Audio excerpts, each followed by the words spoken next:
स्वागत है दोस्तों।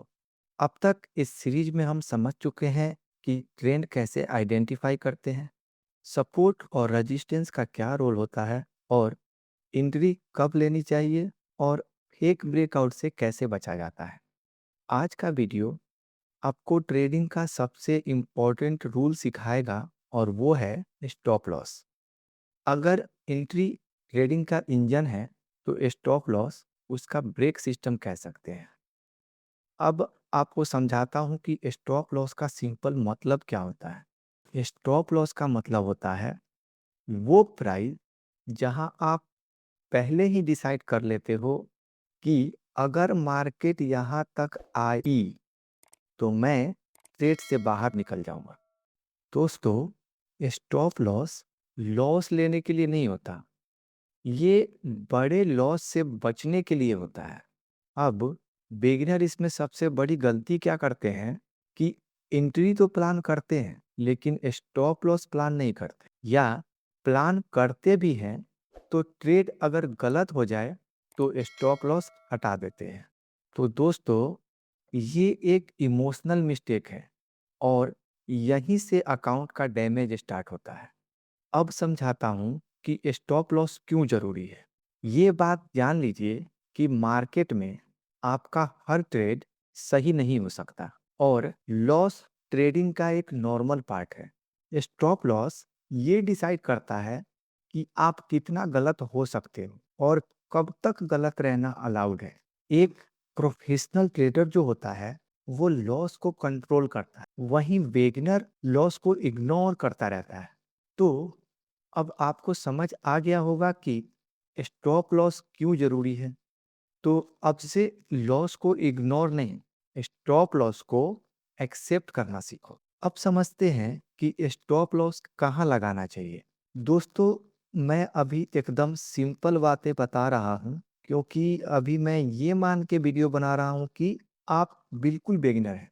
तो दोस्तों, एग्जैक्ट फार्मूला अभी नहीं, लेकिन लॉजिक को समझिए। जब आप बाई साइड ट्रेड लेने की सोच रहे हो तो स्टॉप लॉस हमेशा सपोर्ट के नीचे और सेल साइड के ट्रेड में स्टॉप लॉस हमेशा रेजिस्टेंस के ऊपर, क्योंकि अगर सपोर्ट टूट गया तो मार्केट का ट्रेंड चेंज होने का चांस होता है और हमारा बाई आइडिया गलत हो जाता है। सेम, अगर रेजिस्टेंस टूट गया तो भी मार्केट का ट्रेंड होने का चांस होगा और हमारा सेल का आइडिया गलत होगा और स्टॉप लॉस हिट होगा और फिर हम ट्रेंड के दिशा में ट्रेड का प्लान बना सकते हैं। मतलब स्टॉप लॉस वहीं लगता है जहां आपका लॉजिक गलत होने का चांस है। अब बात करते हैं कि स्टॉप लॉस कहाँ नहीं लगाना चाहिए। तो दोस्तों, स्टॉप लॉस सिर्फ राउंड नंबर पर या सिर्फ फीलिंग के बेस पर या फिर एंट्री के बिल्कुल पास भी नहीं लगाना चाहिए। स्टॉप लॉस को मार्केट को थोड़ा सांस लेने की जगह देनी होती है।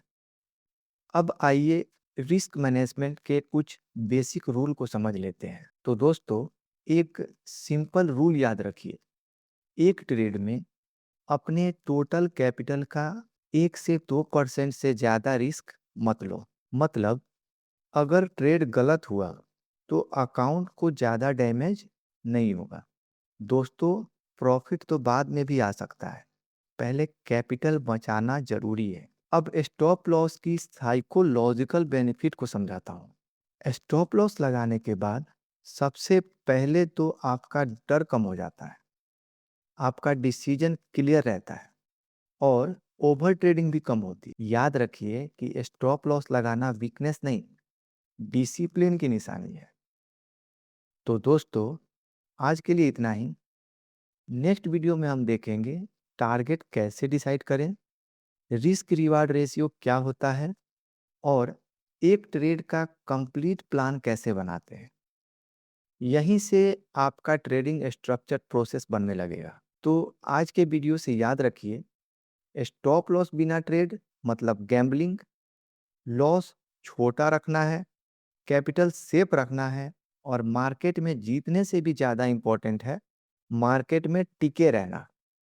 इस सीरीज का गोल आपको सेफ, डिसिप्लिन्ड और लॉन्ग टर्म ट्रेडर बनाना है। अगर वीडियो यूजफुल लगा हो तो लाइक, शेयर और सब्सक्राइब ज़रूर कीजिए ताकि नेक्स्ट वीडियो मिस ना हो। मिलते हैं नेक्स्ट वीडियो में। तब तक स्टॉप लॉस लगाना कभी मत भूलना। Bye bye, take care.